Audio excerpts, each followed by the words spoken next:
अस्सलाम वालेकुम। दुरूद शरीफ पढ़ लें। अच्छा, अब जो बीएफडी में रह गया ना, उसको मैंने एक चैप्टर में लपेटा हुआ है, सोर्सेज ऑफ फाइनेंस। इनके लिए मेरे को खास हेडिंग नहीं बना पा रहा, बस कुछ जनरल के सवाल है। ये मैंने अपनी बुक में रखा हुआ है, चैप्टर नंबर पता नहीं 5 शायद। बेसिकली मैं इसमें वो रखूंगा जो बीएफडी का जनरल सा सवाल है, और उसमें वो सवाल ही बताएगा क्या करना है। फिर भी कुछ चीजें मैंने बांटी हैं।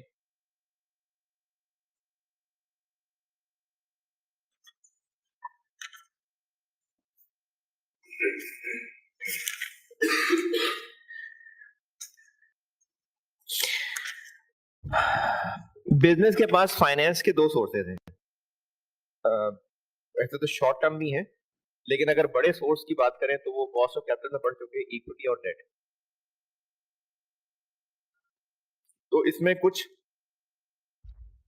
सवाल ऐसे जो इक्विटी फाइनेंस से रिलेटेड चीजें टेस्ट कर रहे हैं, और कुछ सवाल ऐसे जो डेट फाइनेंस से रिलेटेड टेस्ट कर रहे हैं।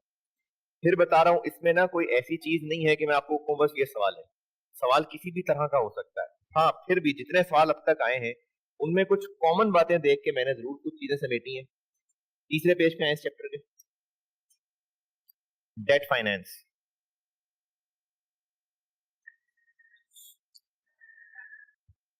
पहले ये कुछ टर्म्स देख लें। अगर आपने रिपोर्टिंग पढ़ी है तो उसमें इनका इस्तेमाल हुआ होता है, और चलो नहीं भी पढ़ी या पढ़ी भी है तो भूल भाल गए होंगे।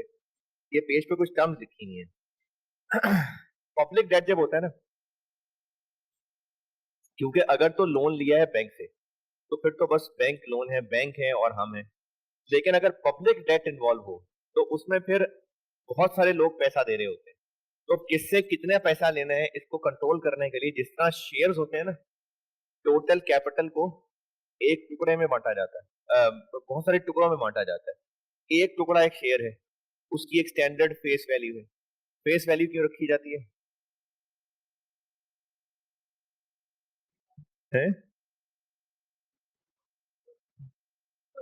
बुक्स में रिकॉर्डिंग फेस वैल्यू पे क्यों होती है? नहीं, ज्यादा भी तो आ सकते हैं, कम भी तो आ सकते हैं। हाँ, तो वही कह रहा हूँ ना, फेस वैल्यू की जरूरत क्या है? बस जितने पैसे आ रहे हैं बस ठीक है, कैश डेबिट कैपिटल।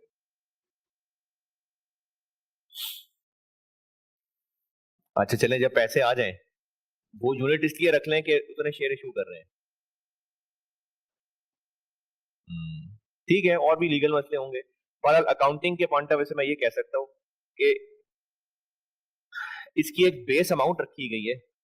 कल को जब कुछ कैलकुलेशंस होंगी तो वो इस अमाउंट की बेस पे होंगी। जैसे कि डिविडेंड बांटा जाएगा 10%, किसका 10%? फेस वैल्यू का 10%। अगर कल को शेयर इश्यू होंगे और 25% प्रीमियम पे होंगे तो किसका 25%? फेस वैल्यू का।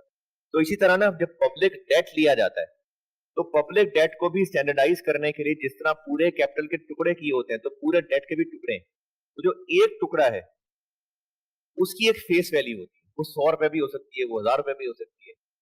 तो वो चाहे डिवेंचर्स हो, चाहे टर्म फाइनेंस सर्टिफिकेट हो, चाहे बॉन्ड हो, पब्लिक डेट, ये उससे रिलेटेड कुछ टर्म्स हैं। फेस वैल्यू कर दी मैंने बात। कूपन रेट, ये वो कॉन्ट्रेक्चुअल कैश फ्लो है जो आम अल्फाज में कहने की इंटरेस्ट है, लेकिन इसको कूपन कहते हैं। यानी अगर बिजनेस ने डिवेंचर इशू किए हैं तो जिन लोगों ने पैसा इन्वेस्ट किया उनको बिजनेस कहेगा कि हम आपको हर महीने हर साल इतने परसेंट दिया करेंगे, परसेंटेज ऑफ फेस वैल्यू। तो वो जो परसेंटेज हर साल दी जा रही है उसको कूपन कहते हैं। तो कूपन रेट वो ऑफिशियल कॉन्ट्रेक्चुअल इंटरेस्ट पेमेंट है जो पीरियोडिकली दी जानी है, और ये फेस वैल्यू पे अप्लाई होना है। फिक्स रेट डेट होता है, फ्लोटिंग रेट डेट होता है, ये हम लोग अभी इंटरेस्ट रेट रिस्क में पढ़ चुके हैं। अच्छा, इसी तरह बॉन्ड्स की भी एक दो टाइप देख लें। नॉर्मल कूपन पेइंग बॉन्ड, जो नॉर्मल बॉन्ड है वो नॉर्मल कूपन पेइंग बॉन्ड है। जीरो कूपन बॉन्ड क्या होगा? Zero coupon bond, zero coupon bond जो होता है कि अगर 10 साल का एक बॉन्ड इशू किया, डिवेंचर कह लें, तो कल को जब रिडीम होगा ना वो पार पे होगा। अगर 100 रुपए है और इस दौरान कूपन कोई नहीं है, तो फिर इन्वेस्टर को फायदा क्या? ये जब इश्यू हुआ होगा, तो इश्यू हुआ होगा लेट से 65 रुपए, तो इन्वेस्टर ने आज 65 रुपए दिए कंपनी को और कंपनी ने उसको बॉन्ड इश्यू कर दिया। अब पूरे 10 साल तक उस इन्वेस्टर को और कुछ नहीं मिलना, बस 10 साल बाद ये 100 वापस मिल जाए। ये जीरो कूपन बॉन्ड है। और कन्वर्टेबल बॉन्ड ये भी कर चुके कॉस्ट ऑफ कैपिटल में। इसके हवाले से एक दो फार्मूले देख लें, समझ आ जाएंगे, देख के शायद देखें। नहीं नहीं, लॉन्ग टर्म होते हैं सारे, लॉन्ग टर्म होते हैं। टीएफसी, अच्छा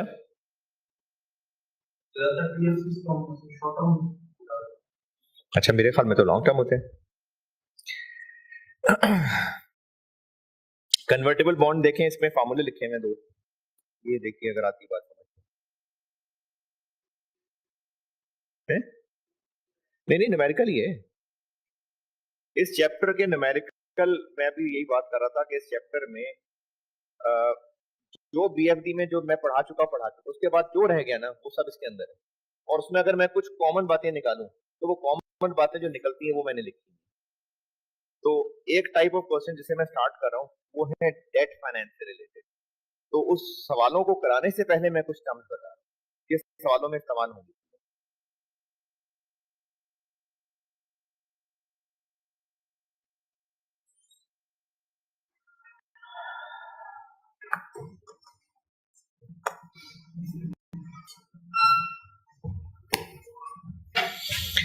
अच्छा ठीक है, शॉर्ट टर्म भी होते हैं, शॉर्ट टर्म भी होते हैं, मीडियम टर्म भी होते हैं।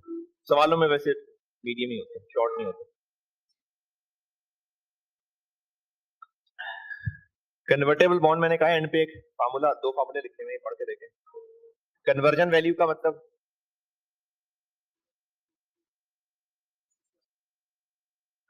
कन्वर्जन वैल्यू का मतलब है कि अगर एक डिबेंचर है और उस डिबेंचर के बदले कल को 5 शेयर मिल सकते हैं, तो उन 5 शेयर्स की वर्थ क्या है, वो उस डिबेंचर की conversion value.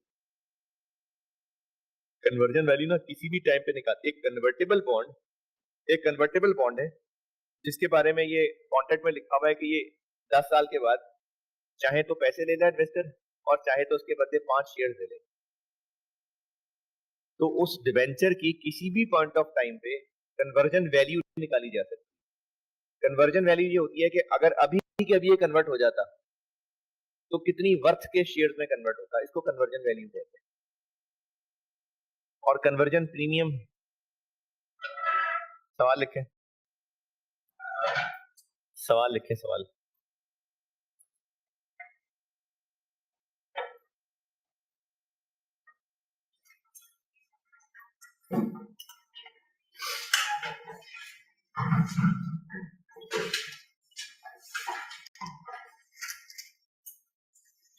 Convertible bond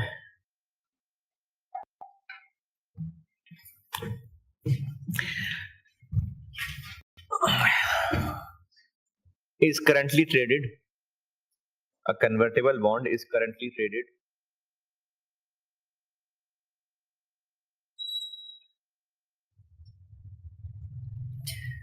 at 165 rupees.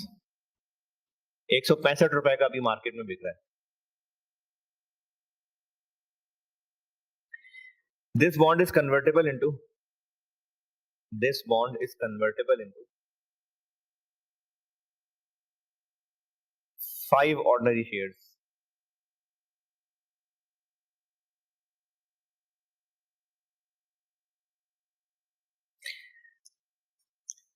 Current share price,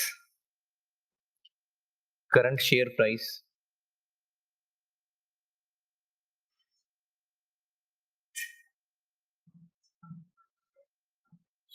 27 रुपए, 27। कन्वर्जन वैल्यू और कन्वर्जन प्रीमियम बताएं।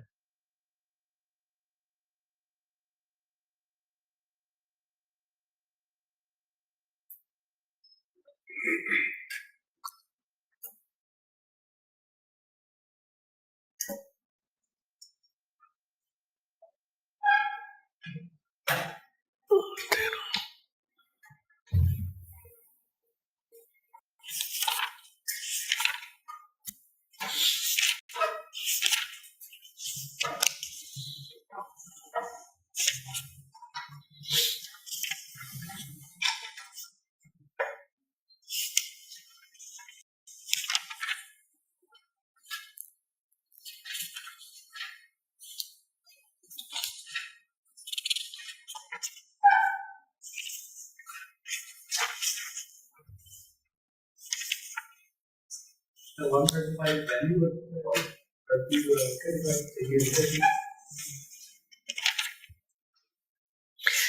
जी, कन्वर्जन वैल्यू है कि अगर अभी के अभी ये शेयर्स में कन्वर्ट हो जाए, अभी के अभी, तो फिर कितनी वर्थ के शेयर्स में कन्वर्ट होगा? तो 27 इंटू 5। और कन्वर्जन प्रीमियम ये है कि अगर अभी के अभी ये शेयर्स में कन्वर्ट हो जाए तो कितनी वर्थ के शेयर्स में कन्वर्ट होगा? 100। लेकिन फिर भी ये बॉन्ड मार्केट में 165 का बिक रहा है, तो क्यों महंगा बिक रहा है? यानी जो उसकी अभी इन टर्म्स ऑफ शेयर्स औकात बनती है, ये उससे महंगा बिक रहा है मार्केट में बॉन्ड। तो क्यों महंगा बिक रहा है? इंटरेस्ट भी मिलना है और हाँ, तो भी लोगों को उम्मीद है कि शेयर्स और महंगे हो जाएंगे। तो इस 30 रुपए को कन्वर्जन प्रीमियम कहते हैं। तो ये वो छोटी छोटी चीजें हैं जो कैलकुलेशन टेस्ट हो सकती है, दो दो तीन तीन नंबर के छोटे छोटे पार्ट। जी जी, ये किसी भी पॉइंट ऑफ टाइम पे निकाला जा सकता है। कन्वर्जन वैल्यू ये है कि अगर अभी कन्वर्ट होता तो कितनी वर्थ के शेयर, तो वो तो हर रोज चेंज हो सकता है। अच्छा, अब इसको ना मैंने सवालों को कुछ हिस्सों में बांटा हुआ है। मैंने कहा इसमें ना कोई एक खास फार्मूला नहीं है जो मैं बता सकूं, बस सवालों को देख के फैसला करना है। तो मैंने सवालों को कॉमन जब देखा है तो उसमें मुझे तीन चीजें नजर आई हैं। अगले पेज के टॉप पे देखें कि डेट फाइनेंस से रिलेटेड ना डिसीजन मेकिंग टेस्ट होता है।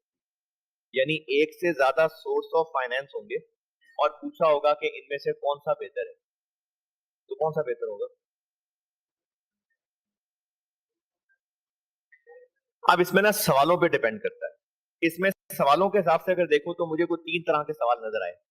एक वो है जिसमें आपके पास कैश फ्लोज की डिटेल होगी, कैश फ्लोज की, और उनकी डिस्काउंटिंग के लिए कोई ना कोई डिस्काउंट रेट भी होगा।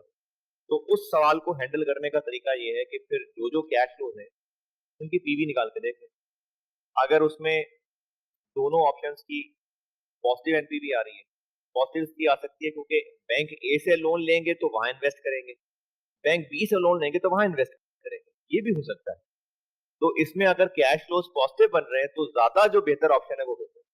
यानी ऐसे सवाल जिनमें डेट फाइनेंस में से चूज करना हो कि कौन सा डेट ज्यादा बेहतर है कि हम उससे फाइनेंस कर लें, तो इसमें कैश फ्लोज का डाटा होगा और डिस्काउंटिंग का डाटा होगा। तो अगर तो है ही सिर्फ खर्चे ही खर्चे, तो वो डेट बेहतर है जिसकी हमें कम खर्चा पड़ेगा। और अगर उन पैसों को इस्तेमाल करके कोई इन्फ्लोज भी आ रहे हैं और अल्टीमेटली एनपीवी पॉजिटिव बन जाती है, तो जहां से एनपीवी पॉजिटिव आ रही है, तो जो हमारे पास कैश फ्लो का डाटा होगा उसकी डिस्काउंटिंग करके फैसला। पहले इन सवालों की प्रैक्टिस करें जिनमें कैश फ्लोज अवेलेबल है। सवालों का कॉमन कॉमन कॉन्सेप्ट ये बता रहा हूं कि एक से ज्यादा तरह के सोर्सेज हैं डेट फाइनेंस के, और डिसीजन ये है कि इनमें से कौन सा सोर्स ऑप्ट किया है। अब उसमें एक सवाल मेरा कराने का मूड भी नहीं है और छोड़ने का भी दिल नहीं है, वो जबानी देख लें। फिर मैं एक सवाल बोर्ड पे करता हूँ, जबानी देख लें आप।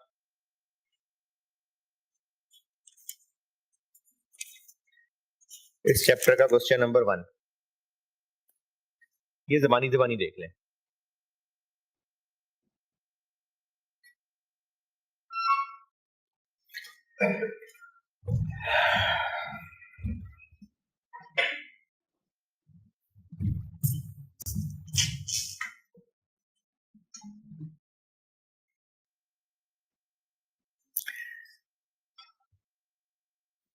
जबानी देख लें तो सोल्यूशन अच्छी तरह समझना भी है, बस वो थोड़ा टाइम बच जाएगा जबानी देखने में। मैं चाहता हूँ कि ज्यादा से ज्यादा सवाल हो, तो ये जबानी जबानी देख लें, अच्छी तरह समझ लें, सोल्यूशन से कोई कैलकुलेशन करनी है तो वो भी चेक करते हैं। फिर एक सवाल मैं बोर्ड पे करता हूँ।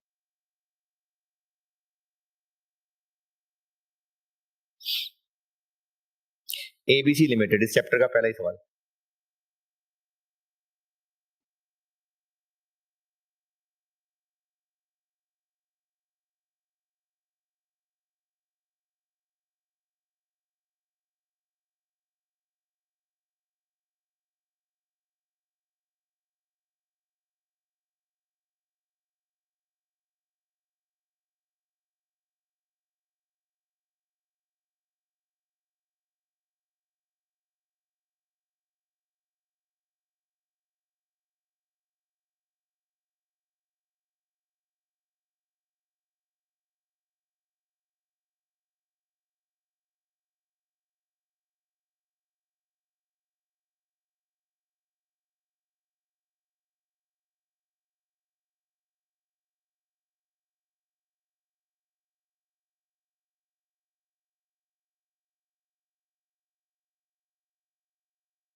ये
भी बंद है यार, ये वाला ऐसे ही है ना,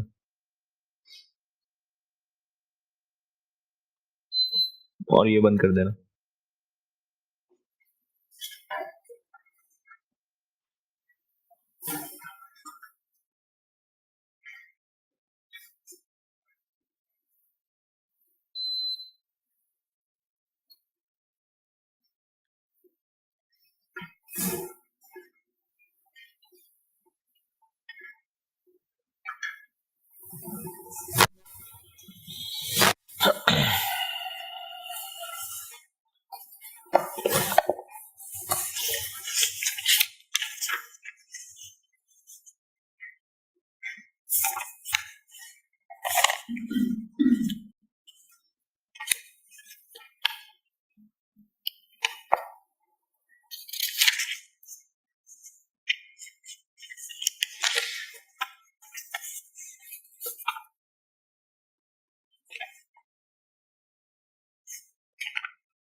हाँ जी,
हाँ जी, देख लिया तो मैं डिस्कस करूं।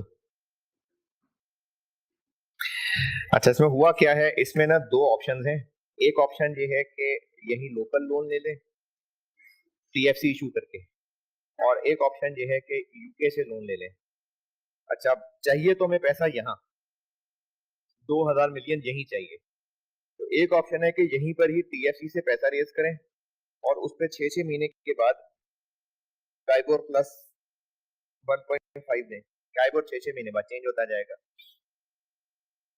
और दूसरी ऑप्शन ये है कि यूके से लोन ले लें और वहां पर लाइबोर प्लस 2.5% इंटरेस्ट है।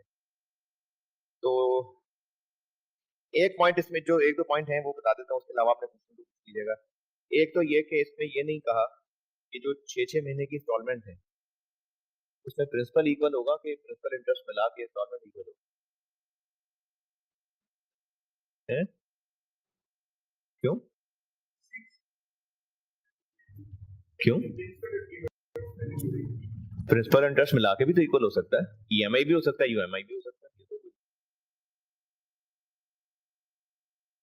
हाँ जी। हर दफा रेट निकालना पड़ेगा। हर 6-6 महीने बाद रेट रिवाइज हो रहा है, हर दफा इंस्टॉलमेंट निकालनी पड़ेगी और 12 इंस्टॉलमेंट निकालनी पड़ेगी, 6 एक की। तो इसलिए पता नहीं, शायद आसानी के लिए ऐसा कर दिया। भारत सवाल में ऐसा कुछ नहीं कहा था, तो इसलिए लोन का प्रिंसिपल इक्वल कर दिया, इंटरेस्ट उसके अलावा। अदरवाइज सवाल में ऐसा कहा नहीं था। इक्वल मंथली इंस्टॉलमेंट और अनइक्वल मंथली इंस्टॉलमेंट। अनइक्वल में ये होता है कि प्रिंसिपल इक्वल होता है और इंटरेस्ट उसके अलावा होता है। ईएमआई ये होता है कि प्रिंसिपल इंटरेस्ट मिला के इक्वल होता है। तो लोकल लोन के सारे कैश फ्लोज लिखे और 13% पे उनकी डिस्काउंटिंग करके उनकी पीवी निकाल ली। और यूके वाले लोन के साथ ये सलूक किया, लेकिन यूके वाले लोन को रुपए में लाने के लिए हर 6 महीने बाद का एक्सचेंज रेट निकाला जैसे इन्वेस्टमेंट अप्रेजल में निकालते थे, ये किया है इस सवाल में। और आपने कुछ पूछना है तो बताएं। कहाँ पर?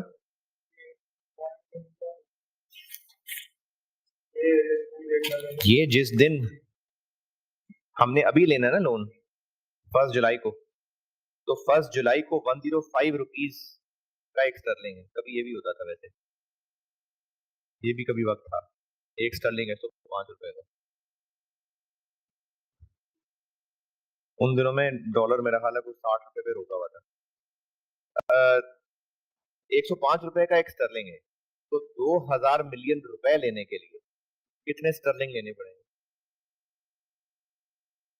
2000 को इससे डिवाइड कर दें तो इतने स्टर्लिंग, क्योंकि हमें ना लोन चाहिए 2000 रुपए, तो हम उतना यूके का लोन लेंगे जो बनता 2000 रुपए होगा। तो उस तरह से किया है तो वो 19 पॉइंट समथिंग बन गया।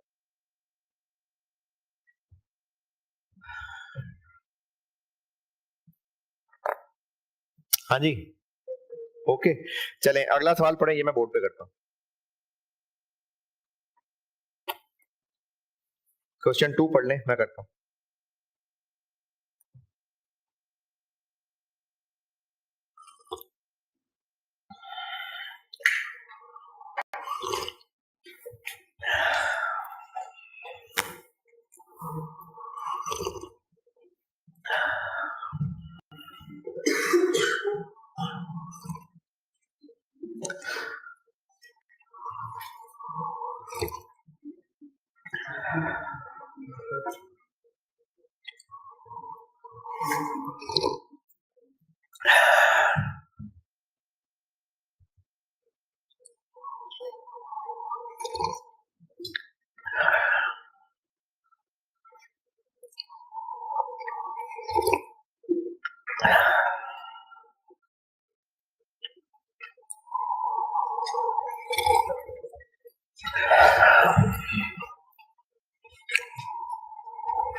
हाँ जी, पढ़ लें तो मैं करूँ।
हाँ जी, ठीक है। अच्छा, पहले सवाल समझते हैं, सवाल क्या है। एक है एमवीएल और एक है एसबीआई।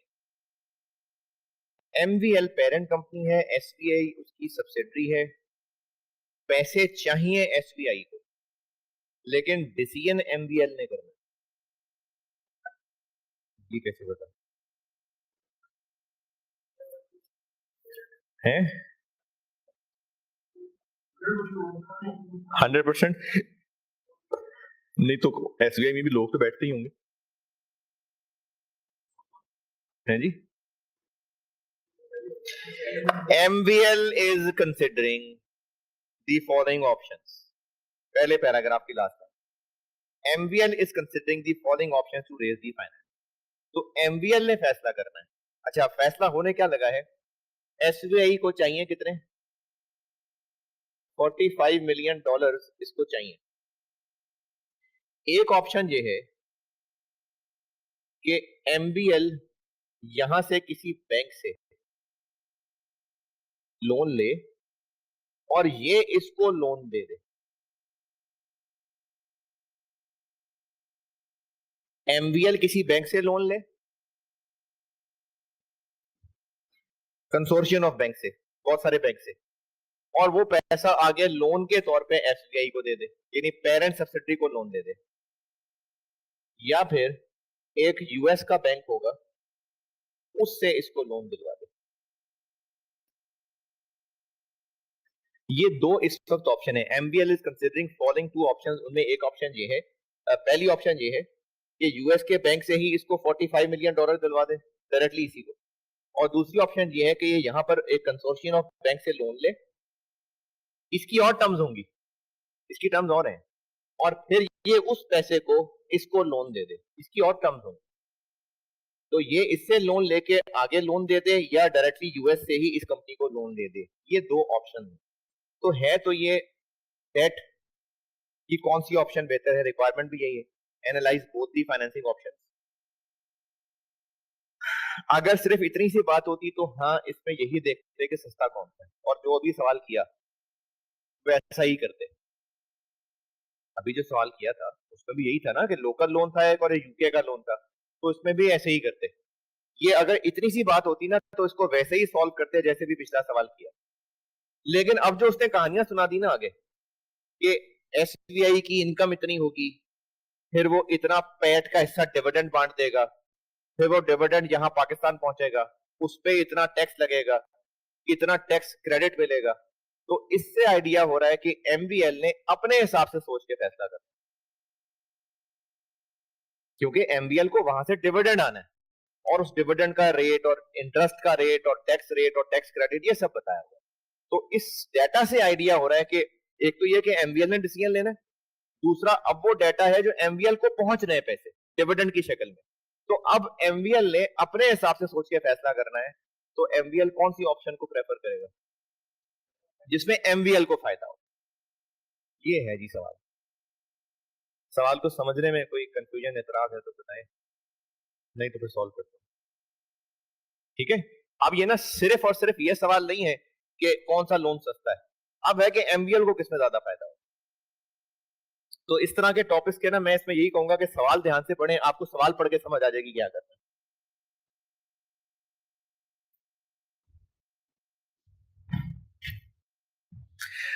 तो फैसला ये होना है कि एमबीएल को कहां ज्यादा फायदा है। अच्छा, एमबीएल को फायदा है, यानी एमबीएल का एक साल का नेट प्रॉफिट यहां ज्यादा है। एमबीएल को जो पैसा आएगा वो तो 5 साल तक आएगा, तो फिर एमबीएल का कॉस्ट ऑफ कैपिटल भी दिया होगा, तो इसलिए दिया हुआ होगा कि एमबीएल के सारे कैश फ्लोज बनाएंगे और उनकी पीवी निकाल। तो सवाल है जून 16, और इस दौर में डॉलर होता था कितने का, 105 का। ये वो दौर है उस वक्त ना, वो शेख रशीद ने कहा था कि अगर इसहाकदार को 100 से नीचे ले आया ना तो मैं सीमा दे दूँ, तो वो ले आया था नीचे। वो इसहाकदार ले आया था नीचे। बल्कि उस वक्त उस दौर में बात चल रही थी, आप लोग कुछ ये पता नहीं शुरू किया होगा कि नहीं, उस दौर में बात चल रही थी कि देखते हैं पहले सेंचुरी किसकी होती है। 3 चीजें चल रही थी, एक डॉलर था, एक पेट्रोल था, और एक सचिन की 100 सेंचुरी होनी थी। है, सचिन की तो हो गई ना, डॉलर भी 100 से ऊपर निकल गया, पेट्रोल भी निकल गया, सचिन भी निकल गया। नहीं, लेकिन 100 सेंचुरियां कर गया ना, वाहिद खिलाड़ी दुनिया का। ऑप्शन वन, ऑप्शन वन है जिसमें यूएस से लोन लेना है। ऑप्शन वन, यूएस का लोन। फैसला कर रहे हैं एमबीएल ने, और एमबीएल फैसला करेगा अपने कैश फ्लोज की बेस पे। 4 है 5 है, 3 है, 3 है। ये अपने कैश फ्लोज की बेस पे फैसला करेगा, लेकिन इसको जो कैश फ्लो आना है वो आना है डिविडेंड। तो फिर हमें इस सवाल को यहां रोक के पहले एसबीआई की पैट की वर्किंग करनी पड़ेगी।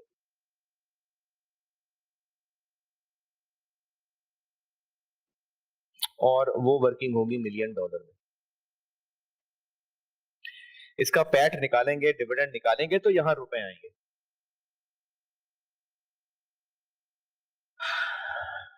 जी, एसबीआई का पैट क्या इंफॉर्मेशन है, पीबीआईटी दिया हुआ है, और पीबीआईटी दिया हुआ है ईयर 1 का कितना, 40, और उसके बारे में कहा हुआ है कि ये बढ़ेगा एल वाई इंटू 1.1, 44, 48.4। पैट तक पहुंचना है, हम आगे क्या करें, इंटरेस्ट। ऑप्शन वन क्या है, यूएस वाला लोन है। यूएस वाले लोन के बारे में कहा हुआ है कि इस पे लोन पे इंटरेस्ट होगा 3.25%, और ये हर साल पे होगा, और प्रिंसिपल वापस होगा 3 इक्वल इंस्टॉलमेंट। ये कहां लिखा है, ये पॉइंट नंबर 2 के नीचे लिखा हुआ है, under both the options interest on bank loan हर साल पे हुआ करेगा, और प्रिंसिपल जो है वो 3 इक्वल इंस्टॉलमेंट्स में वापस होगा। तो पहले साल का इंटरेस्ट तो 45 पे लगेगा, 3.25। उसके बाद 45 है, 3 इक्वल इंस्टॉलमेंट में वापस होना है, तो अगली बार इंटरेस्ट लगेगा 30 पे, और आखिरी साल इंटरेस्ट लगेगा 15 पे।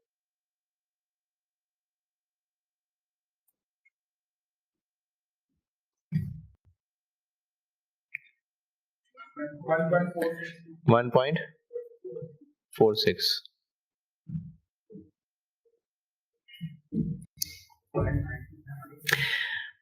0.97,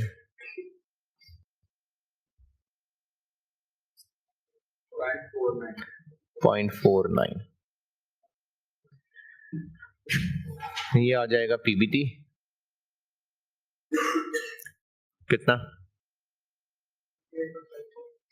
30, 43.03, 47.91। अच्छा, दो लाइनें बचा देता हूँ। ये हम वर्किंग कर क्यों रहे हैं? डिविडेंड निकालने के लिए ना, तो मैं डायरेक्टली डिविडेंड निकाल देता हूँ।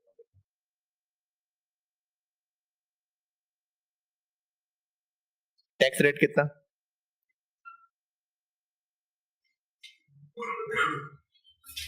यूएस में कितना? डिविडेंड कितना बांटना है?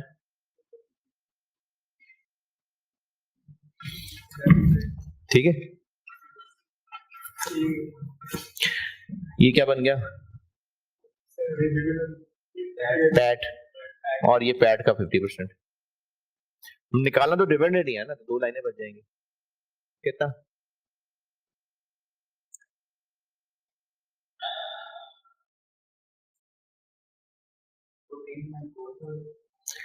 14.45। अच्छा अच्छा, ठीक है। 17 पॉइंट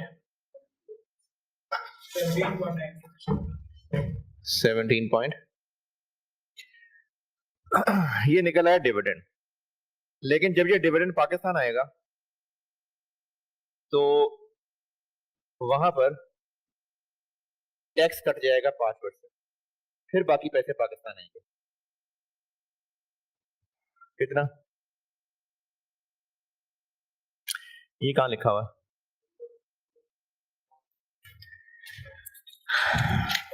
ये बात लिखी पॉइंट नंबर 6 में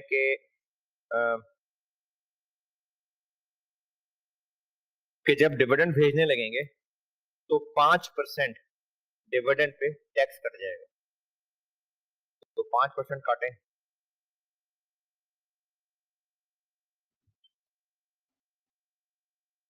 .2,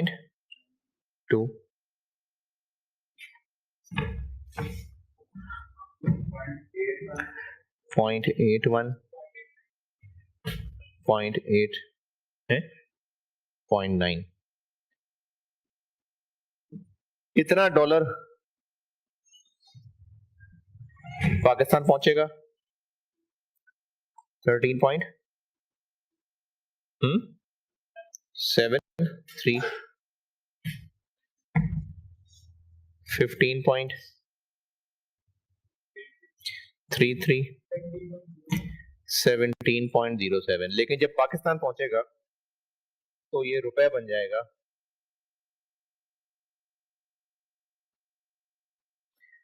अभी है रेट 105 और अगले ईयर्स का रेट, अच्छा दिया ही हुआ है, ठीक है। इधर का रेट क्या? 10, नहीं वो तो अभी है 7.5, 108.8, 110.1, और इसको हम लगा लें रुपया,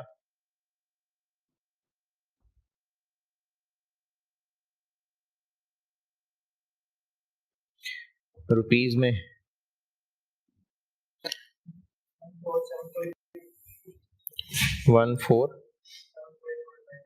14.98, 1667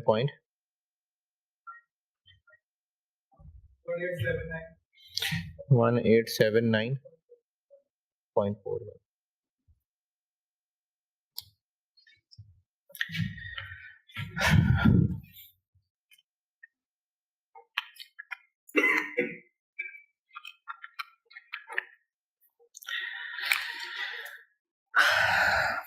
अफगानिस्तान ले गया था मैच वैसे।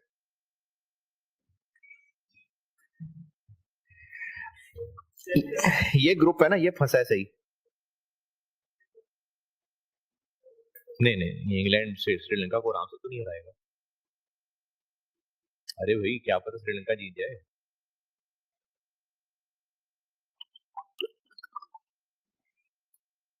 हाँ इंग्लैंड जीत गया तो फिर इंग्लैंड आ जाएगा।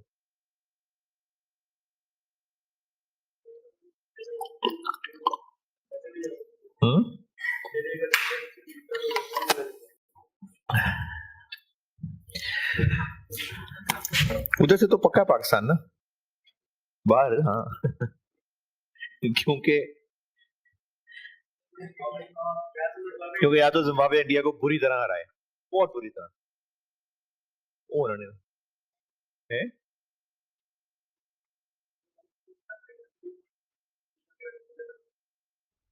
हाँ, पर हरा ही दे बस। नहीं हरा सकता तो बारिश हो जाए, साउथ अफ्रीका में बारिश हो जाए। वो भी नहीं हो सकता तो साउथ अफ्रीका हार जाए।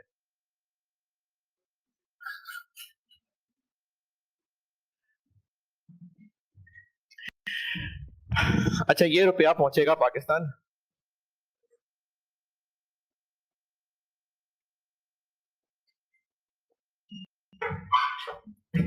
जीरो की वैसे जरूरत ही नहीं थी। ये पाकिस्तान पहुंचेगा 1475.98, 1667.91, 1879.41।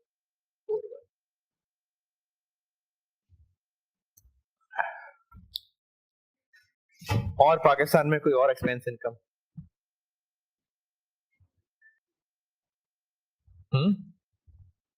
बस इस पे टैक्स लग जाएगा। कितना टैक्स लग जाएगा? 30%।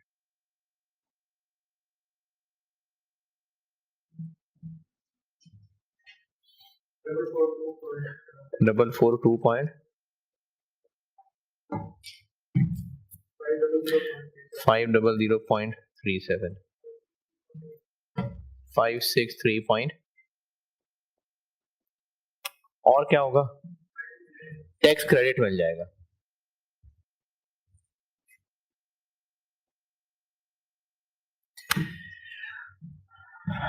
अच्छा देखें, अगर टैक्स क्रेडिट मिल ही जाना था, यहां जो टैक्स कटा था 5%, वो अब वापस मिल जाना है, तो फिर हम वहां टैक्स ना देते, यहाँ 25 कटा देते। कोई बात नहीं, चले मैं दोबारा बताता हूँ। ये वाला जो टैक्स है, ये वाला, ये 0.72 लिख दूंगा। फिर कन्वर्ट करना पड़ेगा ना, करें कन्वर्ट करें। This into this, this into this,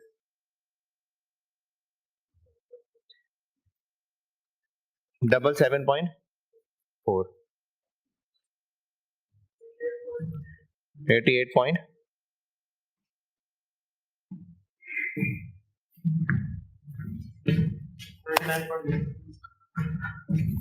99 चले अब मैं दोबारा पूछता हूं, ये जो यहाँ 5% डिविडेंड पे टैक्स कटा था, अगर वो वापस हमने यहाँ पर ला ही देना था, तो फिर ये रहने देते हैं और इसका 25 ही ले लेते। नहीं आएगा सेम? क्यों? हाँ हाँ, अगर एक ही अमाउंट का 30 और उसी अमाउंट का 5 हो ना, देखें अगर एक ही अमाउंट पे 30 लगना है और उसी अमाउंट का 5 वापस मिलना है, तो फिर यानी 100 का 30 लगना है और 100 का 5 वापस मिलना है, तो फिर तो 100 का 25 बनता है। ये 5% था इसका और वो 30% है इसके नेट का। इसमें से 5 कटा है, जो बना है अब उसके ऊपर 30% टैक्स आता है। ये 100 था तो 5 कट के 95 है, तो उस 95 के ऊपर 30% ये लगा है, तो इसलिए ये दोनों लाइनें छोड़ के 25 नहीं कर सकते। 30 टैक्स पड़ेगा और वो वाला टैक्स वापस मिलता है।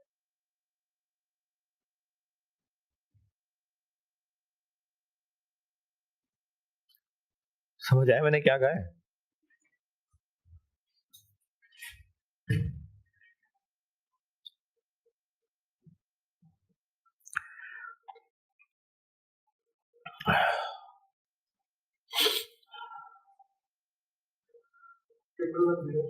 ट्रिपल 110.59,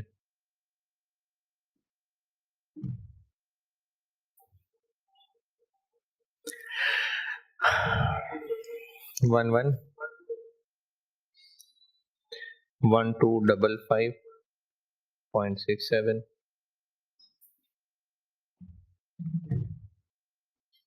$1,414।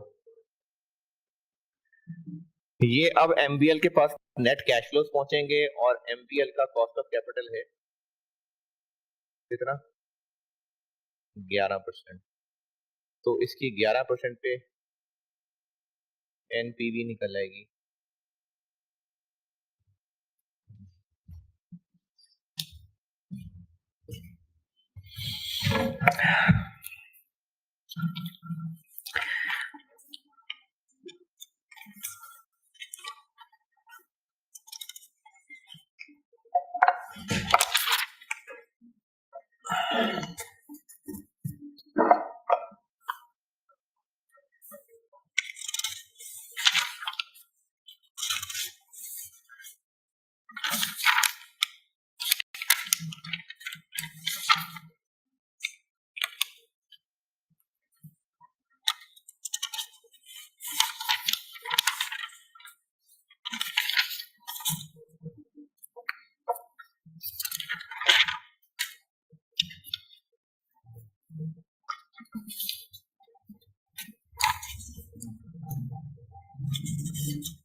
कितनी निकली?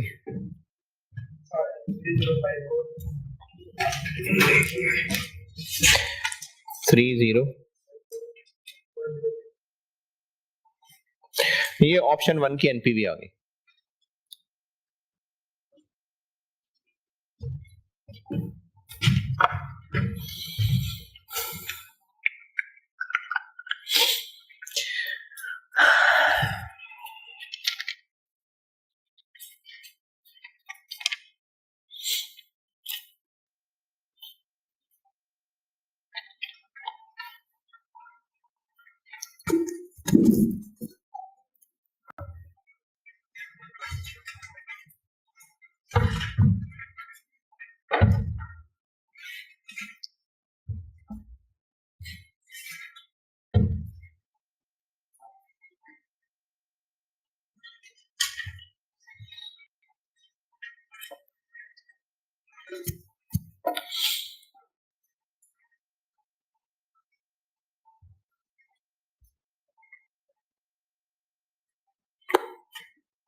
ठीक है, ऑप्शन 1 डन।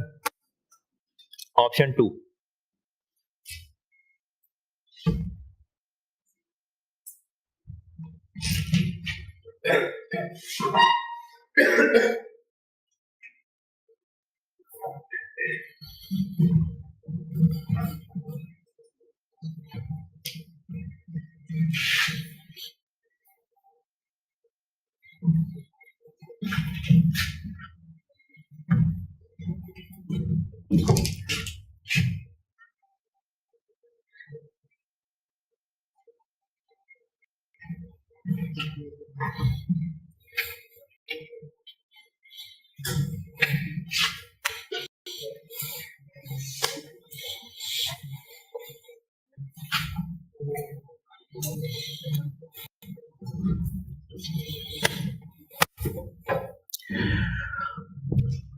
ऑप्शन 2,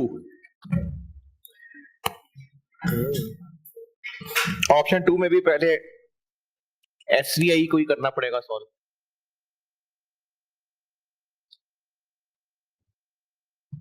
ऑप्शन 2 में पीबीआईटी कितना होगा? यही होगा। क्यों यही होगा? क्योंकि एसबीआई को पैसे चाहिए, उसने उस पैसों से जो करना है वो तो वही करना है ना। एसबीआई को तो 45 मिलियन डॉलर चाहिए। अब वो 45 मिलियन डॉलर कहां से आए, जहां से भी आए, एसबीआई तो यही कमाएगा ना उससे, तो ये तो यही होगा। लेकिन अब इंटरेस्ट कितना होगा? अच्छा, ऑप्शन 2 दोबारा देखें। एमबीएल कंसोर्शियम ऑफ बैंक से लोन लेगा, कितना? 47। ये कहां से आ रही है?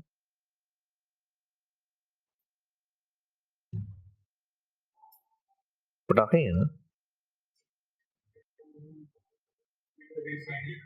हैं? फिर क्या हुआ? हालात तो ऐसे ही यार, फायरिंग ही ना होती है।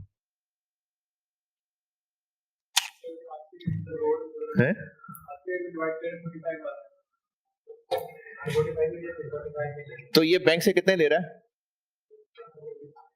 4725। कितने परसेंट पे?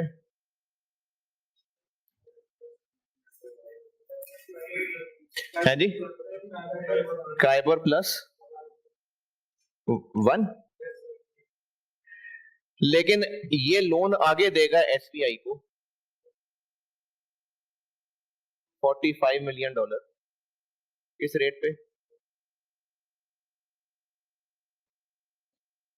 तो वो खुद इतना लेगा तो फिर आगे इतना क्यों लेगा? ये 45 ही बनता है। इसको 105 पे कन्वर्ट करें तो यही बनता है। यानी ये पैसे लेगा और उसी को डॉलर बना के इसको दे देगा। यहां पर कौन सा इंटरेस्ट लेना है, ये या ये?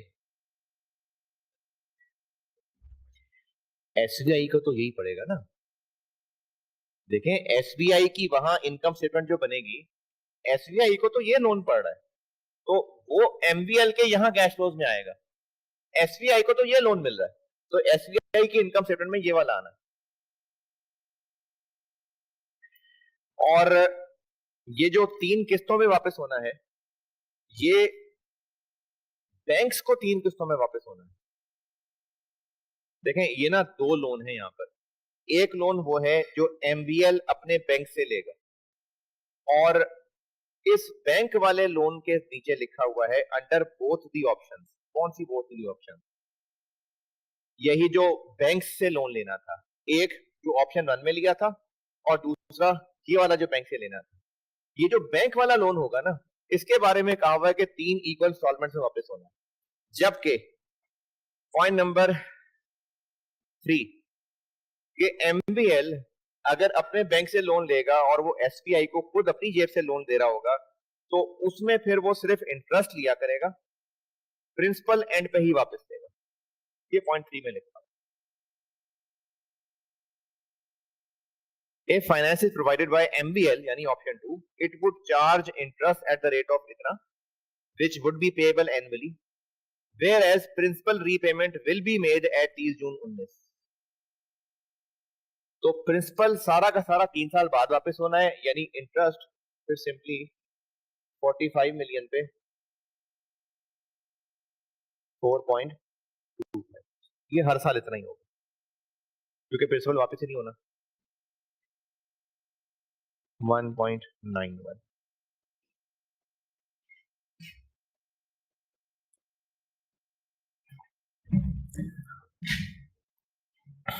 पीबीटी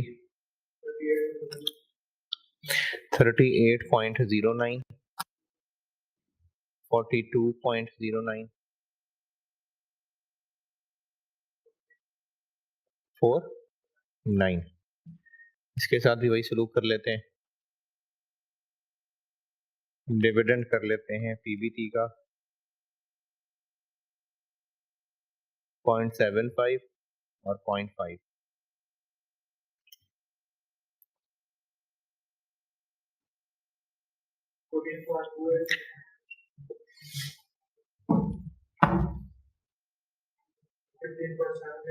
.7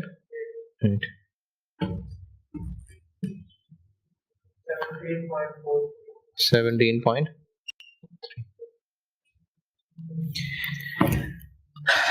इस पे टैक्स पड़ेगा 5% और कट जाएगा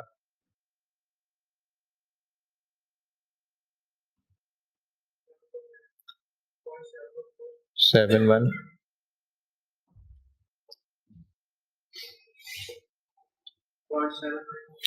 0.79 0.87। तो नेट डॉलर जो यहां से रवाना होगा वो होगा 13.57 14.99 16.56 और इसको रुपए में ले आए,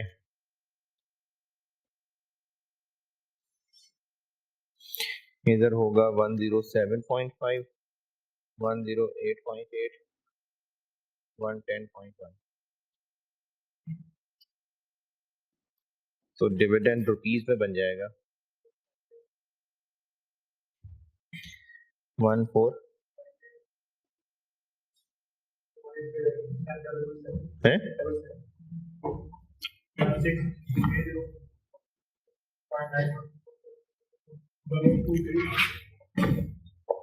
26। ये डिविडेंड है जो रुपया पाकिस्तान आएगा।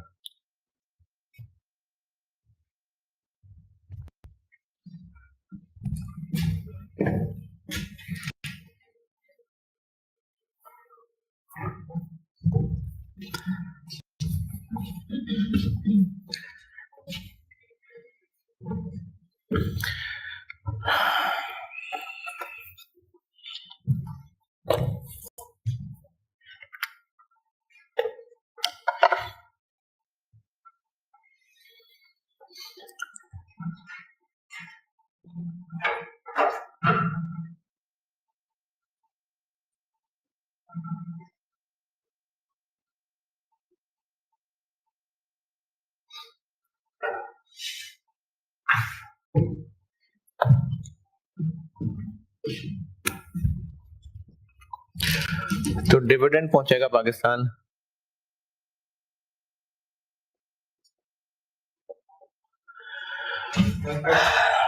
1548.77 1630.91 1823.26।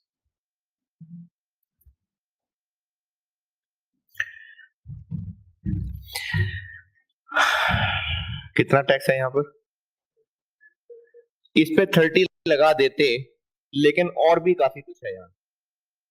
इंटरेस्ट आना भी है,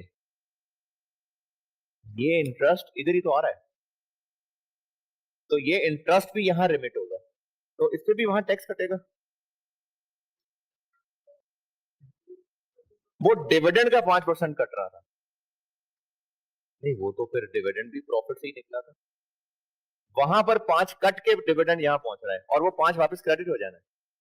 इंटरेस्ट पे तो टैक्स नहीं है ना, इंटरेस्ट तो सीधा हमें आ रहा है, वो तो इसके प्रॉफिट पे टैक्स था ना, इंटरेस्ट थोड़ी है, इंटरेस्ट तो सीधा यहां पहुंच रहा है। तो इंटरेस्ट जब यहां पहुंचेगा तो वो तो है डॉलर में, तो इस 1.91 मिलियन डॉलर को एक्सचेंज रेट से ट्रांसलेट करते जाएं 205.33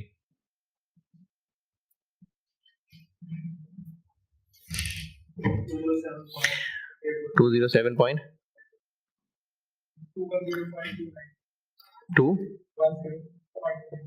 ये है इसकी इंटरेस्ट इनकम।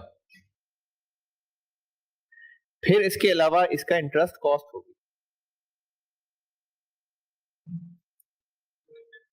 जो उसने बैंक से लोन लिया है ना, उस पर इंटरेस्ट कॉस्ट होगी काइबर प्लस,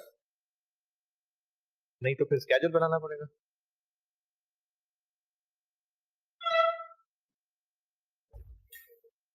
काइबोर चेंज हो रहा है ना, तो स्केड्यूल तो खैर क्या बनाना पड़ेगा,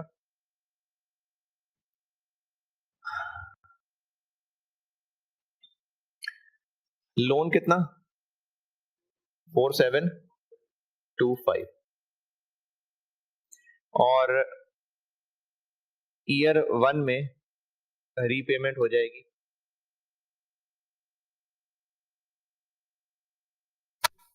1/3 15, बाकी रह जाएगा 3150। फिर ईयर 2 में रीपे हो जाएगा 1575, बाकी रह जाएगा 1575 और ईयर 3 में भी यही रीपे हो जाएगा।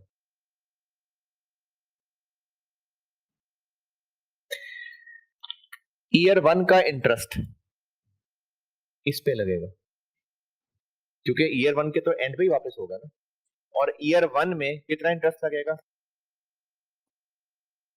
काइबोर 6.5 या 7, 6.5 या 7, क्यों 6.5, जब पीरियड शुरू होता है उस दिन रेट लगना, उस दिन वाला रेट डिफाइन होता है ना, इंटरेस्ट रेट फ्यूचर में भी इंटरेस्ट रेट ऑप्शन सब ही तो करके आए हैं, जिस दिन पीरियड स्टार्ट होता है उस दिन उसका रेट डिसाइड हो जाता है। अभी पिछले सवाल में भी यही किया था, देखें ये लोन लेना कब है, 1 जुलाई 16 को, तो वो जो 2017 का पूरा इंटरेस्ट पड़ेगा वो काइबोर इस दिन डिसाइड होगा कि एंड पे जाकर डिसाइड होगा, इस दिन डिसाइड होगा, तो 6.5% लगेगा और 6.5% प्लस 7.5% और इधर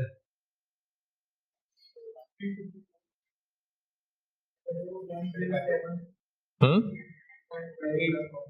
8, इधर चले अब बताएं 354.38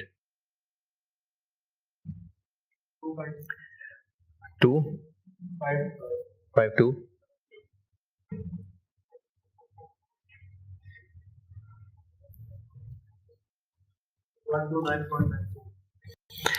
129.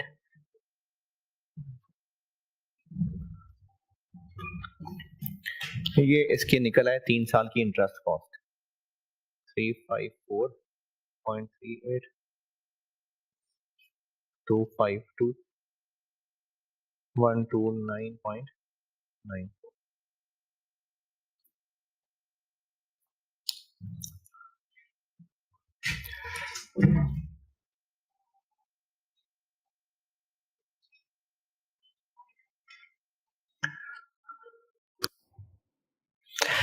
और कोई एक्सपेंस इनकम, एक्सपेंस इनकम इकट्ठे करके फिर इस पे टैक्स कैलकुलेट कर लेते हैं। और कोई एक्सपेंस इनकम है जी, चलें बस। अच्छा अब एक पॉइंट और है जो मेरा ख्याल है कि पेपर में बैठ के किसी से भी नहीं आया होना, नहीं नहीं टैक्स निकाल लेना,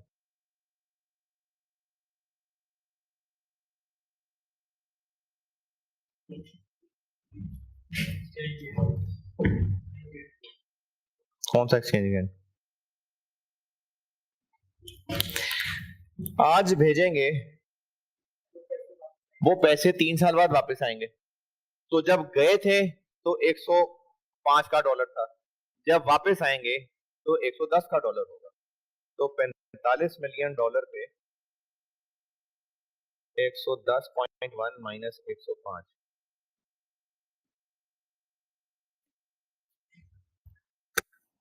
पैसे भेजे वापस आए तो वो एक्सचेंज गेन है,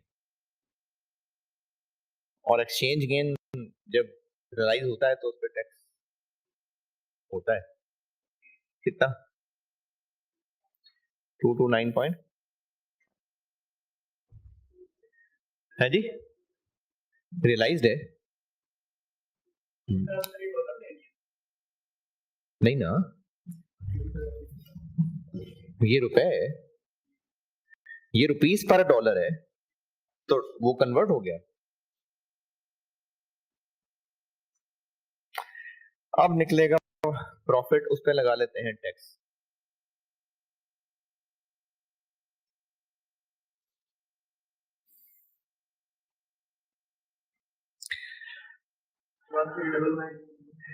वन थ्री डबल 9.72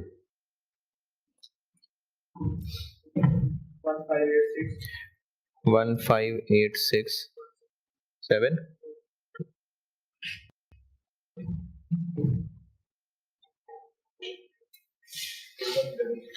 जी 2133.11 इस पे लग जाएगा नॉर्मल 30% टैक्स।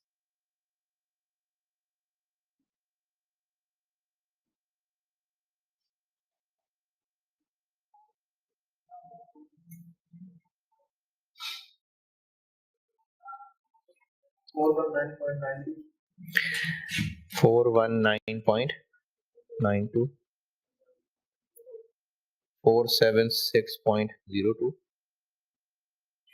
639.93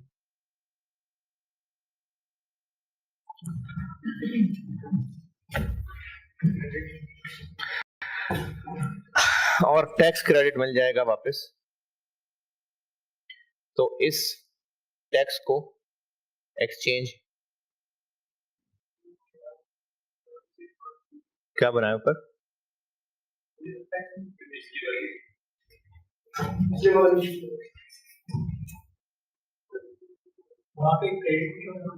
है पिछले में क्या नहीं था?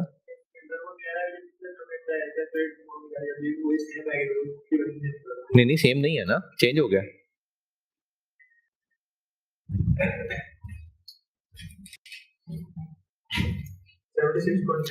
$76.32 85.95 95 फिर इसके अलावा हमें लोन वापस करना पड़ेगा 1575 और लोन वापस भी आएगा।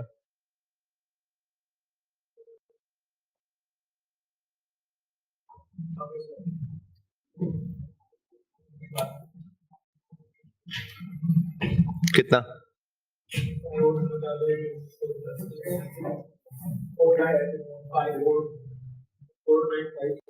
नहीं 4725 ऊपर लिख जो लिया, ऊपर लिख लिया ना है। आउटफ्लो इसलिए क्योंकि लोन मिलेगा और आगे पकड़ा देंगे। हमने बैंक से लेना है और एसपी को भेज देना है, तो नेट कुछ भी नहीं हुआ।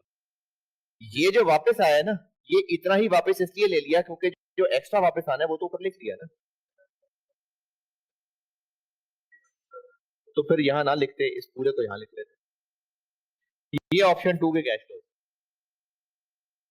और 11% पे इसकी एनपीवी निकलेगी और जिस ऑप्शन की एनपीवी ज्यादा होगी वो बेहतर होगा।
हाँ जी, कितनी निकली एनपीवी? तो जिस ऑप्शन की एनपीवी ज्यादा है वो बेहतर। ये होते हैं सवाल जिनमें कैश फ्लोस की डिस्काउंटिंग करें।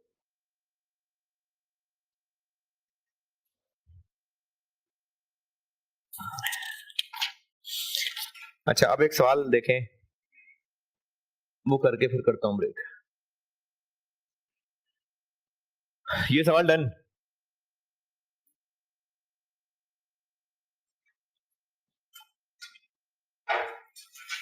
अच्छा, इसके ना आप सवाल देखेंगे तो आपको पुराने ही नजर आ रहे हैं।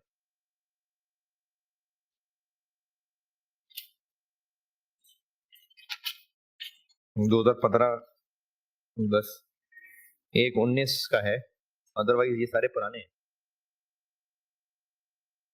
इसकी वजह यह है कि दिसंबर 16 में ना इसमें मैनेजमेंट अकाउंटिंग मर्ज हो गया था और वो फिर बीएफडी का एक सेपरेट ग्रिड बन गया था। तो 5 सवालों में से एक सवाल उसने घेर लिया था, तो इस बेचारे के लिए जगह नहीं बची। तो अब वो ग्रिड निकल गया, तो अब इसकी जगह बन सकती है। लास्ट टाइम 5 नंबर का एक प्रैक्टिकल क्वेश्चन आया था, लास्ट टाइम इसकी कोई जगह बनी नहीं वैसे, लेकिन अब इसकी जगह बन सकती है। पहले भी 5 सवाल ही आते थे पेपर में जब से सीफैप शुरू हुआ है, लेकिन एक ग्रिड था पूरा मैनेजमेंट कंट्रोल के नाम का, तो वो मैनेजमेंट अकाउंटिंग का पेपर होता था, तो उसका ग्रिड यहाँ पीएफडी में मर्ज हो गया था सीफैप 4 जब बना था दिसंबर 16। तो इसकी जगह बनती नहीं थी, इसलिए आपको 15 के बाद सवाल नजर नहीं आ रहा। तो अब वो ग्रेड खत्म हो गई, तो अब इसके पास दोबारा चांस है। नहीं, नहीं, दिसंबर 21 तक तो वो ग्रेड चली है। समर 22 में 5 नंबर का एक पार्ट है, तो अब दिसंबर 22 में आ सकता है। अभी जून 22 के अंदर एक तो सवाल हम कर चुके हैं, जून 22 का एक सवाल हमने कर लिया था, रिस्क वाला पूरा कर लिया था। एक जो है वो एपीवी का सवाल आया हुआ है, एक वैल्यूएशन का सवाल आया हुआ है, 3, एक ये इन्वेस्टमेंट डिसीजन का था, और एक कॉस्ट ऑफ कैपिटल का था। अच्छा, अब एक सवाल पढ़ लीजिए, ये वन ऑफ इट्स काइंड सवाल है, और ये वन ऑफ इट्स काइंड सवाल जो है ना, ये एसीसी का एक वन ऑफ इट्स काइंड सवाल था, ये उसकी कॉपी है। क्वेश्चन नंबर 5, इसके लिए मेरे पास बताने को कुछ नहीं है पहले, यानी ये जो सवाल है ना, ये सवाल ही बताएगा क्या करना है। इसके पीछे अभी तो चलो मैंने एक बात बता दी ना कि कैश फ्लोज हैं, पीवी निकाल, इस सवाल में कुछ नहीं मेरे पास बताना है, ये सवाल देख के ही फैसला करना है कि क्या करना है। क्वेश्चन नंबर 5 पे आए, समर 13।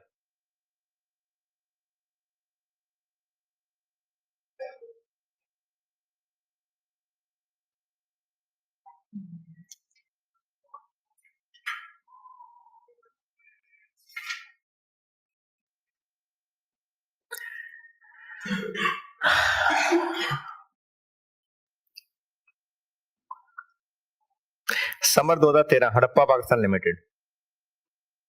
अच्छा, पहले तो एक पार्ट ये देखे ना इसका, ये आईकेएप की बुक में भी नहीं था, 7 नंबर, ये एज इट इज एसीसी की बुक में लिखा हुआ था एक टॉपिक इसी हेडिंग के साथ। हाँ जी, मिस्टेक है इसमें, चले खैर है, अब हो गया, सोल्यूशन तो है ना। कहाँ मिस्टेक है? हाँ, यानी 1548 नहीं बनता?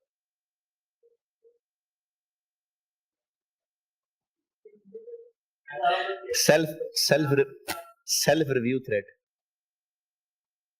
चले भाई, ये अमाउंट गलत है, ठीक है, ये अमाउंट, लेकिन इसमें सही है, तो ये फिगर बदलेगी तो आगे तक चेंज हो जाएगा।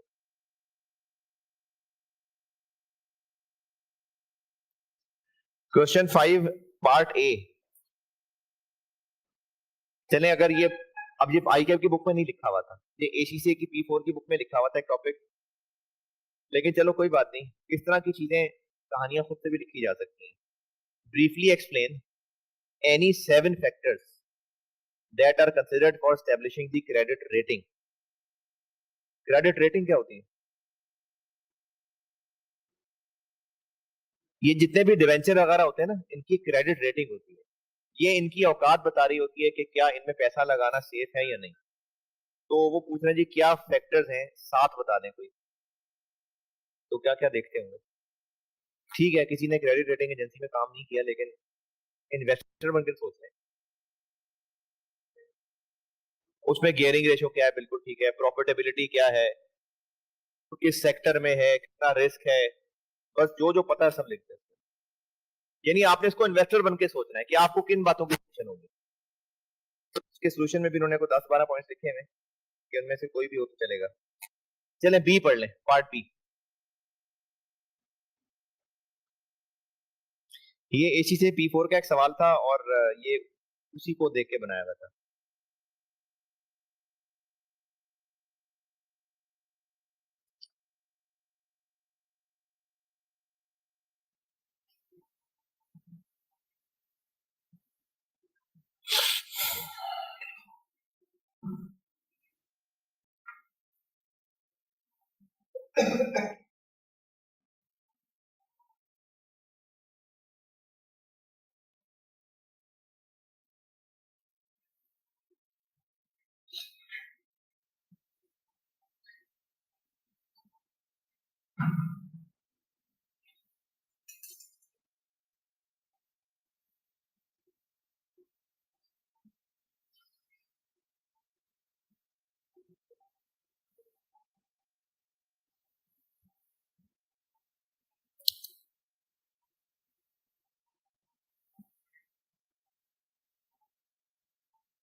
जी पढ़ लें तो मैं डिस्कस करूं।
$250 मिलियन रेज करना है और डायरेक्टर्स के पास फॉलोइंग 3 ऑप्शन है। अच्छा, जिस सवाल की कॉपी है ना, उस सवाल में ना एग्जिस्टिंग डिवेंचर्स का डेटा भी दिया हुआ था, अब जैसे इसमें दिया हुआ है। और ये पूछा हुआ था कि यानी सवाल का एक पार्ट ये था कि जो है और एक पार्ट ये था सवाल का कि क्रेडिट रेटिंग चेंज होने से एग्जिस्टिंग डिवेंचर की मार्केट वैल्यू क्या हो जाएगी, इसलिए एग्जिस्टिंग डेटा दिया हुआ था। तो अब इन्होंने सवाल में ऐसी रिक्वायरमेंट तो कोई रखी नहीं, लेकिन फिर भी सवाल कॉपी किया था तो एग्जिस्टिंग का डाटा भी कॉपी किया, इसका कोई काम नहीं। अच्छा जी, 3 ऑप्शंस हैं 250 मिलियन रेस करने के, तो कैसे फैसला करें तीनों में से कौन सी बेहतर है? हाँ जी,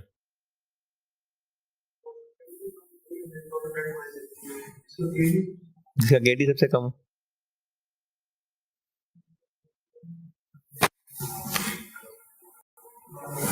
हाँ जी,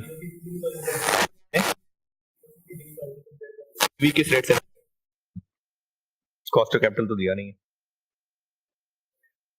जिसमें पेमेंट सबसे कम करनी पड़े, IRR निकालना। तो उसका जवाब ये है कि नहीं, हमने ये बताना ही नहीं है कि कौन सा बेहतर है, रिक्वायरमेंट पढ़े। Analyse each of the above 3 alternatives and discuss the circumstances under which each alternative would be advisable. यानी तीनों को जिताना है, वो हालात बताने हैं कि इन हालात में ये बेहतर है, इन हालात में ये बेहतर है, इन हालात में ये बेहतर है। तो तीनों में से एक तो चूज करना ही नहीं है, तीनों को डिस्कस करके ये बताना है कि किन हालात में कौन सा एडवाइजेबल है। तो एक तो ये कि चूज नहीं करना है इनमें से। अच्छा, अब इनको एनालाइज करने को कहा है, तो डिवेंचर से पैसा तो तीनों से 250 ही रेस करता है, तो मजीद क्या एनालाइज हो सकता है? वो तो तीनों से 250 मिलियन ही होगी। देखिए, डिवेंचर इशू किए हैं, ये मैं कर रहा हूं, क्या ये नंबर 13, जून 13। इसमें हम लोग ये डिसाइड नहीं करने वाले कौन सा बेहतर है, हमने सिर्फ इनको एनालाइज करना है। अच्छा, क्या एनालाइज करना है, क्या जानना है इनके बारे में, क्या कैलकुलेशन करनी है? डिवेंचर इशू किया, पैसे रेज कर लिए 250 मिलियन। अब इस 250 मिलियन रेज करने से कंपनी की क्या क्या फिक्रें हो सकती हैं, मतलब डिवेंचर से पैसा रेज करने में क्या क्या फिक्रें हो सकती हैं? इंटरेस्ट कितना देना पड़ेगा, और रिडेम्पशन पे पैसे कितने वापस करने पड़ेंगे, ये दो ही मसले हैं। नंबर ऑफ डिवेंचर्स ही असल में बताएंगे कि कल को पैसा कितना वापस करना पड़ेगा, ये दो ही बातें। या तो होता ना, जैसे अगली क्लास में बताऊंगा, जिसमें हमें रेशोज निकालनी पड़ेंगी, डेट इक्विटी रेशो, वो सवालों से पता चल जाता है कि इसमें रेशोज निकालनी, लेकिन इसमें रेशोज का भी कोई मामला नहीं, कोई है ही नहीं, कोई डेट इक्विटी की रेशो कोई नहीं। तो इसमें डेट से रिलेटेड हम दो ही बातें देख सकते हैं कि हर ऑप्शन में इंटरेस्ट कितना देना पड़ेगा और एंड पे पैसे कितने वापस करने पड़ेंगे। ऑप्शन वन, ऑप्शन वन क्या है? डिस्काउंट पे इशू करेंगे, कितने डिस्काउंट पे है? अच्छा चले, डिस्काउंट पे इशू करेंगे, ये तो पता चल रहा है, और कूपन क्या देंगे? 8%। तो 8% तो एक का हो गया ना, तो टोटल पैसा कितना जेब से जाएगा? इसके लिए क्या चाहिए? देखें, एक डिवेंचर 100 रुपए की फेस वैल्यू है, तो 8 रुपए एक के ऊपर इंटरेस्ट आ गया, लेकिन हमने टोटल कितने डिवेंचर इशू करने हैं, टोटल कितना इंटरेस्ट देना पड़ेगा, उसके लिए हमें फेस वैल्यू निकालनी पड़ेगी। 8%, देखें, क्या हम ये कंपेयर कर लें कि एक डिवेंचर में 8 रुपए देना पड़ेगा, दूसरे डिवेंचर में 0 देना पड़ेगा, तीसरे में लेट से 12 देना पड़ेगा, या टोटल? टोटल। तो हमें ये चाहिए होगा कि 8% तो एक का है, इन टोटल कितना बना, तो 250 पे 8% लगा। नहीं, 250 पे नहीं। देखें, 250 मिलियन फेस वैल्यू के डिवेंचर नहीं इशू करने, हमने इतने डिवेंचर इशू करने हैं जिनसे पैसा 250 मिलियन आ जाए। अब जितने डिवेंचर इशू करेंगे उनकी फेस वैल्यू पे 8% लगेगा, 250 मिलियन नहीं के डिबेंचर इशू करने हैं, 250 मिलियन तो उनसे पैसा रेज करना है, इशू हमने डिस्काउंट पे करना है, पता नहीं कितना डिस्काउंट पे करना है। ये लास्ट टेबल क्यों दिया हुआ है, यील्ड कर्व दिया हुआ है। हमने कॉस्ट ऑफ कैपिटल में भी, वैल्यूएशन में भी ये साइंस पढ़ी थी कि इन्वेस्टर सारे समझदार हैं, तो वो किसी भी डिबेंचर, किसी भी शेयर के लिए आज कितने पैसे देने को तैयार हो जाएंगे, जितना IRR होगा कितने पैसे देने को तैयार हो जाएंगे। फ्यूचर कैश फ्लोज की पीवी, उनके रिक्वायर्ड रेट ऑफ रिटर्न पे, तो वो रिक्वायर्ड रेट ऑफ रिटर्न ही है जो लास्ट टेबल में दिया हुआ है। The investors are expected to invest in their following debentures if following rates are offered. ये उनके required rate of return है। The investors are expected to invest in the debentures if the following rates are offered. तो ये उनके required rate of return है। तो वो इन पे डिस्काउंट करके फैसला करेंगे कि कितने पैसे देने हैं। तो इस डिबेंचर के लिए इशू प्राइस क्या होगी, ये डिबेंचर कितने साल का है, कितने साल का होगा ये, 5 साल का। तो एक डिबेंचर के बदले ईयर 1 में 8, 2 में 8, 3 में 8, 4 में 8 और 5 में 108।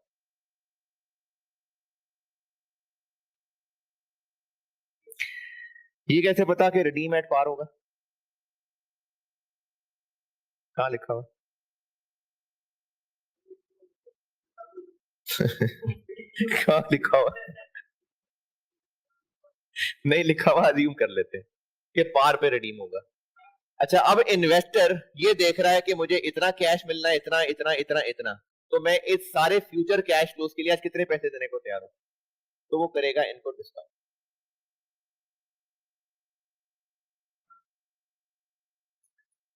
कौन सी वाली लाइन से, ए से कि ए प्लस से, ए से, तो इसके लिए करेगा 1.077, इसके लिए करेगा 1.07,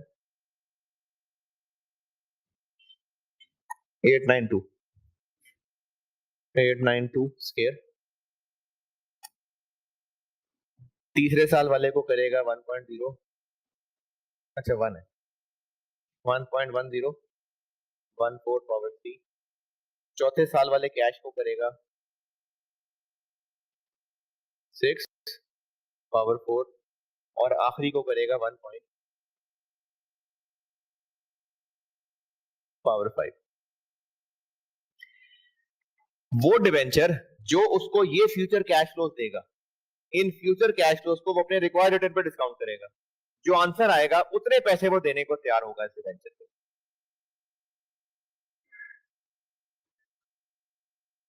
अच्छा,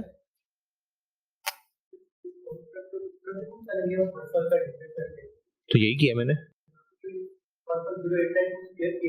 हाँ, अच्छा अच्छा, नहीं नहीं, वो जो हर साल का अलग अलग है ना, जिसका इन्वेस्टमेंट रिप्रेजेंट ने किया था, उसमें हर साल की चूंकि इन्फ्लेशन है, तो हर कैश फ्लो अगले से कनेक्टेड होता है। एक सवाल हमने किया था जिसमें हर साल का इन्फ्लेशन अलग अलग था, तो एक साल की प्राइस इन्फ्लेट होके अगले साल के कैश फ्लोज को अफेक्ट करती है, ये सारे आपस में कनेक्टेड थे। ये जो इन्वेस्टर्स का रिक्वायर्ड रेट ऑफ रिटर्न है ना, ये हर कैश फ्लो को एक सिंगल यूनिट के तौर पे देख रहे हो, यानी ये इन्वेस्टर ये कह रहा है कि वो कैश फ्लो जो मुझे तीसरे साल मिलना है उसके लिए मैं इतना रिटर्न चाहता हूं, वो कैश फ्लो जो मुझे 5वें साल मिलना है उसके लिए मैं इतना रिटर्न चाहता हूं। तो ये जो यील्ड कर्व होता है, ये हर पॉइंट ऑफ टाइम को अलग अलग देख रहा होता है। असल में जो यील्ड कर्व होता है ना, ये इस हिसाब से बना होता है कि ये मैंने वो बताया भी था, हाँ, यील्ड कर्व बना के भी दिखाया था। वो इस बेस से बना होता है, कॉस्ट ऑफ कैपिटल में इस बेस पे बना होता है कि जीरो कूपन बॉन्ड जो 1 साल के अंदर मेच्योर हो रहा है, उससे लोग कितना डिस्काउंट करना चाहेंगे जो दूसरे साल के अंदर, यानी इंडिपेंडेंट कैश फ्लोज के हिसाब से बना होता है, तो इसलिए डिस्काउंटिंग भी इंडिपेंडेंट।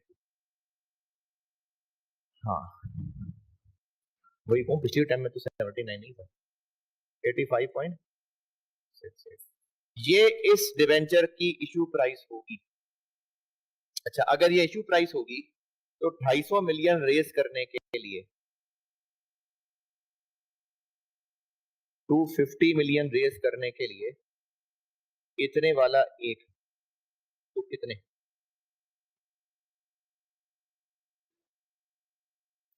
2.92 मिलियन। अब इससे हमने कंक्लूड ये किया कि एनुअल इंटरेस्ट हम दिया करेंगे 2.92 मिलियन डिवेंचर्स, 100 रुपए एक की फेस वैल्यू इंटू 8%। हर साल हम इतना इंटरेस्ट दिया करेंगे 23.36 मिलियन, और एंड पे हमें वापस करने पड़ेंगे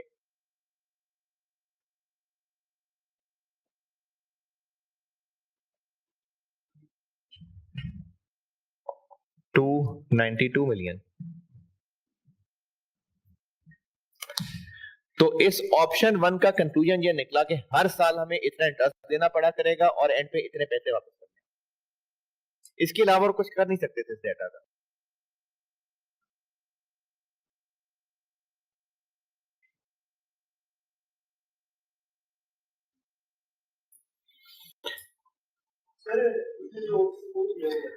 क्या दिया हुआ? अभी तो ऑप्शन 1 किया मैंने। हाँ,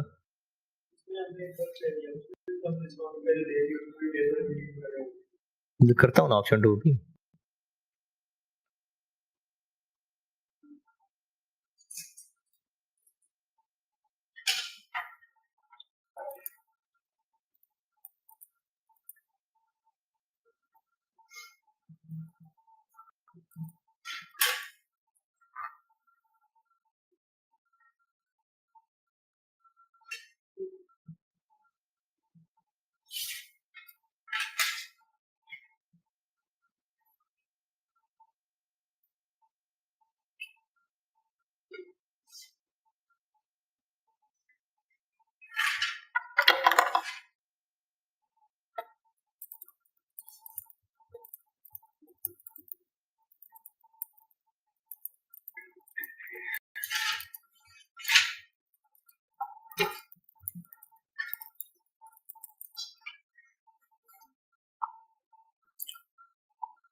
डन।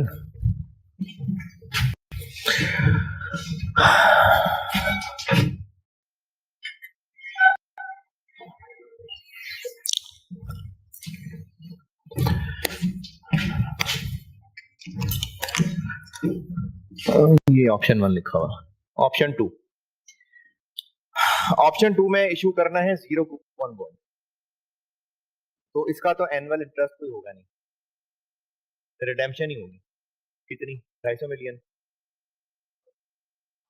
हमें देखना पड़ेगा कि कितने डिवेंचर इशू करने पड़ेंगे। इन्वेस्टर इसके लिए कितने पैसे देने को तैयार हो जाए? सेम। इन्वेस्टर को मिलेगा क्या? कुछ तो मिलेगा। 100 रुपए मिलेंगे सीधे सीधे। 1.1234 पावर 5, 12345 कितना?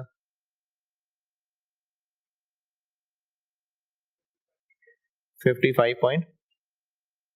यानी आज हम ये डिवेंचर इतने रुपए का इशू कर पाएंगे। नहीं, ये नहीं बनता।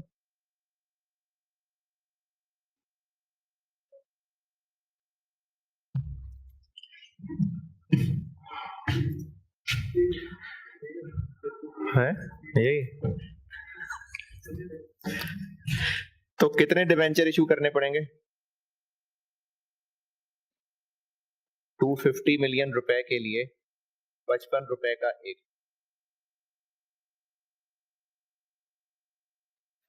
4. 47 मिलियन डिबेंचर्स। तो इसका कंक्लूजन ये हुआ कि एनुअल इंटरेस्ट तो कोई नहीं है, लेकिन रिडेम्पशन पे काफी सारे देने पड़ेंगे।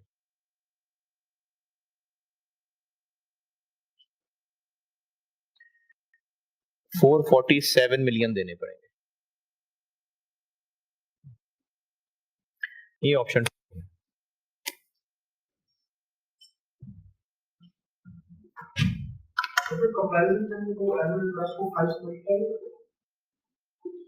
नहीं, बस करना है तो कर दें, मतलब बेशक कर दें, 5 से मल्टीप्लाई कर दें कि टोटल इतना इंटरेस्ट देना पड़ेगा, ऐसे करें।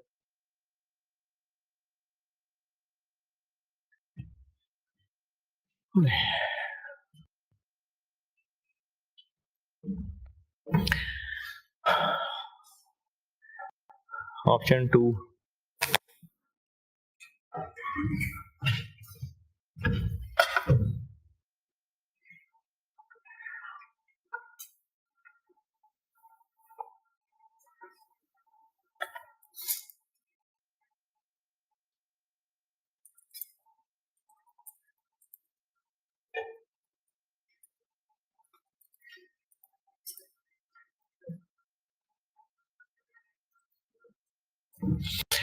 तीसरी ऑप्शन ये है कि डिबेंचर इशू करेंगे at face value. Face value पे डिबेंचर ही तब इशू कर पाएंगे जब इन्वेस्टर को उसकी मर्जी का कूपन दे रहे हो। अगर वो ये ना भी लिखता ना एट मार्केट इंटरेस्ट रेट, तो भी अंडरस्टूड होता कि डिबेंचर फेस वैल्यू पे इशू ही। देखें ये क्यों नहीं फेस वैल्यू पे इशू कर पाए, या चले पिछला वाला क्यों नहीं फेस वैल्यू पे इशू कर पाए, वो क्यों 85 पे करना पड़ेगा? क्योंकि उनके रिक्वायर्ड से हम थोड़ा ऑफर कर रहे थे, हम 8 रुपए ऑफर कर रहे थे। तो अब अगर वो हमें पूरे 100 रुपए देगा इन्वेस्टर, तो तभी देगा ना जब उसकी डिमांड पूरी हो रही होगी। तो हम हर साल उसको कितना दिया करेंगे? मार्केट रेट कितना?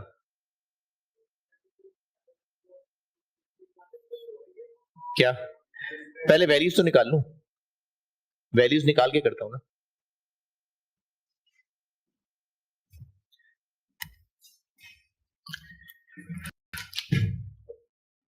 इन्वेस्टर 100 रुपए तब देगा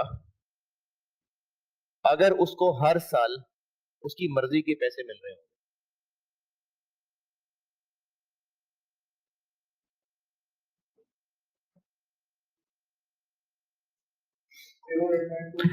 एट नाइन 10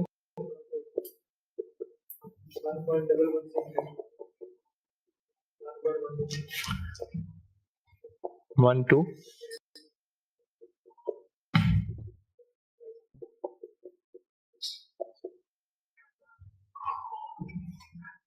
ये क्या किया मैंने, क्या निकलेगा?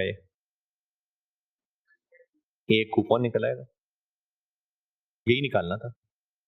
देखिए उसने ये कहा है कि मार्केट रेट्स के ऊपर उसको डिबेंचर इशू कर रहे हैं, कितने पे?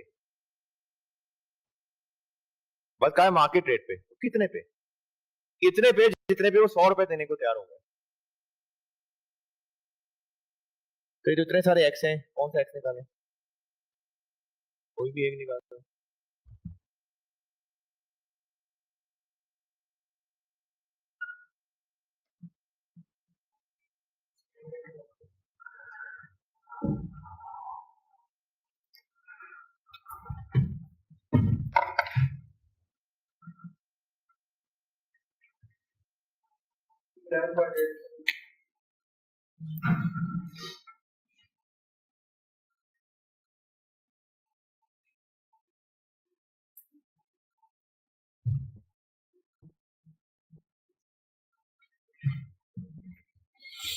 हाँ जी, 12 रुपए आएगा मेरे ख्याल में।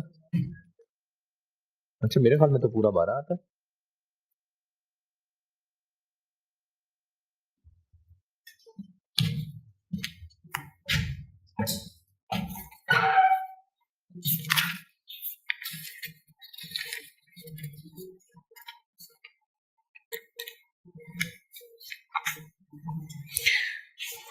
12 आता है मेरे ख्याल में। अच्छा चलो खैर 12।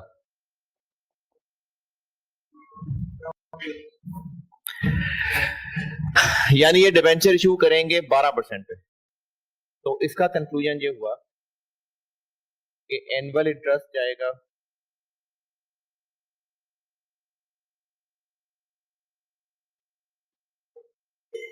ये 250 मिलियन क्यों कर लिया मैंने,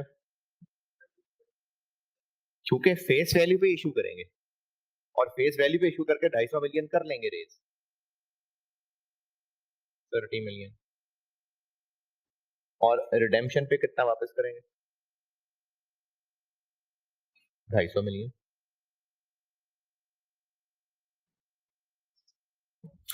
अच्छा अब सरकमस्टांसेस क्या है।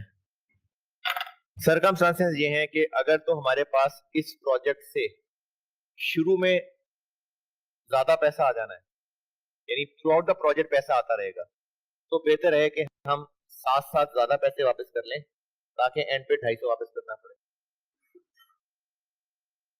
लेकिन निस्बतन कम पैसा आएगा तो अभी कम दे देते हैं, बाद में थोड़ा ज्यादा देना पड़ेगा। और अगर प्रोजेक्ट ने अभी थोड़ा कमा के देना है, ज्यादा एंड पे कमा के देना है, तो फिर जीरो को कौन करना है।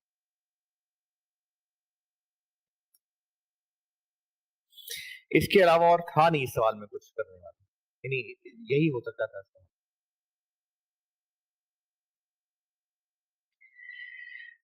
चलें ठीक है जी, लेक्चर 77 बस।